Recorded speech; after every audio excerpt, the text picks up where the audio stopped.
क्या समाजवादी पार्टी और इस पार्टी के नेता दोहरे चरित्र के मापदंड के साथ काम कर रहे हैं?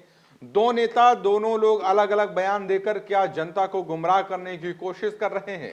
यूजीसी के मुद्दे पर चुप्पी क्यों साध ली है समाजवादी पार्टी के नेताओं ने? यूजीसी के मुद्दे पर अखिलेश यादव बोलने से क्यों बच रहे हैं?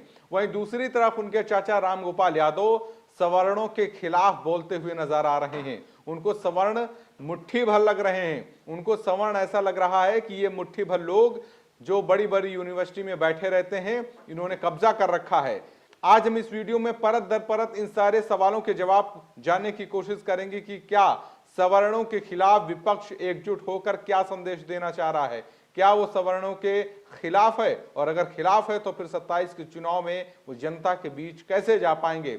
नमस्कार, मेरा नाम है आनंद मिश्रा और आप देख रहे हैं हमारा खास कार्यक्रम 7 बजे 27 की बात। सबसे पहले रामगोपाल यादव का ये बयान सुन लीजिए, यूजीसी के मुद्दे पर उन्होंने क्या कहा है, और इसके बाद इस पर हम चर्चा करते हैं। लोग मुट्ठी भर लोग हैं, देश की सारी नौकरियों में और सब पर कब्जा करना चाहते हैं। तो रामगोपाल यादव क्या कह रहे हैं कि ये जो मुट्ठी भर लोग हैं ये देश भर में अलग अलग जगहों पर उच्च पदों पर बैठे रहते हैं। रामगोपाल यादव जी से पूछना पड़ेगा कि जो लोग यूनिवर्सिटी में बड़े पदों पर बैठे हैं उनको कौन सा आरक्षण दे दिया गया है।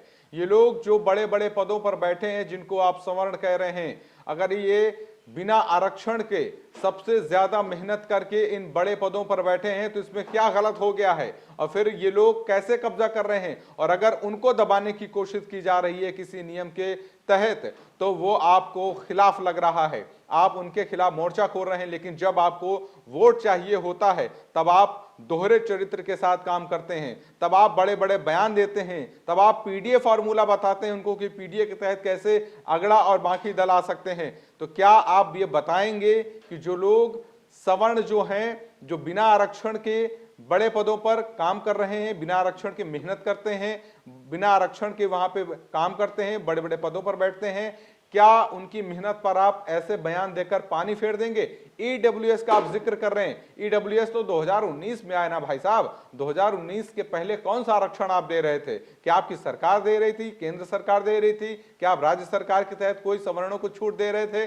और नहीं दे रहे थे तो किस मुंह से आप इस तरीके की बयानबाजी कर रहे हैं? दूसरी तरफ अखिलेश यादव का बयान देख लीजिए। अखिलेश यादव किस तरीके से जनता को गुमराह करने की कोशिश कर रहे हैं, पहले बयान सुन लीजिए, उसके बाद इस पर चर्चा करते हैं। यूजीसी पर बहस हो रही है माननीय सुप्रीम कोर्ट में, तो बहुत सारे पक्ष उसमें सामने आ जाएंगे और हमें उम्मीद है कि जो यूजीसी के मामले में बातें निकल कर के आ रही हैं, अब जब चर्चा सुप्रीम कोर्ट में होगी तो हम लोग क्या और तर्क दे सकते हैं। हम सब का मानना यही है कि दोषी बचे ना, दोषी बचे ना और निर्दोष के साथ अन्याय होना। दोषी बचे ना, दोषी जो हो वो बचे नहीं, और निर्दोष के साथ अन्याय ना हो, ये हम सबका यही मानना है।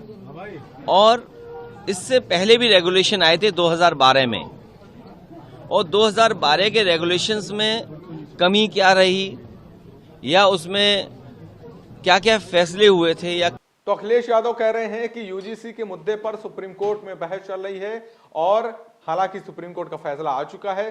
सवर्णों के खिलाफ जो कानून आया तो उस पर रोक लग गई है सुप्रीम कोर्ट के फैसले के बाद। लेकिन जिस तरीके से पिछले दिनों अखिलेश यादव ने बयान दिया कि सुप्रीम कोर्ट में यह बहस चल रही है और इस पे तमाम पक्ष खुल के सामने आएंगे, उसके बाद जिस तरीके से इन्होंने अपना पल्ला झाड़ लिया इस बयान को देकर, वो अपने आप में कई सवाल खड़े करता है कि आप किसके साथ हैं। 27 के चुनाव में क्या आपको सवर्णों का वोट नहीं चाहिए? और अगर वोट नहीं चाहिए तो फिर ऐसे बयानबाजी करना बंद कर दीजिए, और अगर वोट नहीं चाहिए तो खुल के कह दीजिए कि हमको सवर्णों का वोट नहीं चाहिए, हम बाकी दलों से, बाकी जो जातियां हैं उनसे वोट लेकर सरकार बना लेंगे। और फिर बताइए जरा समीकरण देख के कि कैसे आप सरकार बनाएंगे, कैसे सत्ता में वापसी करेंगे। अखिलेश यादव ने किस तरीके से अपना बयान देकर एक तरीके से गुमराह करने की कोशिश की है। पहले तो यूजीसी के मुद्दे पर सुप्रीम कोर्ट का हवाला देके वो पल्ला झाड़ लेते हैं और इसके बाद ये कहते हैं कि जो दोषी है वो बचेगा नहीं और जो निर्दोष है उसको बख्शा नहीं जाएगा। अब भाई साहब यहाँ पर बता दीजिए कि यहाँ पे दोषी और निर्दोषी इन दोनों का क्या मतलब है। यहाँ पे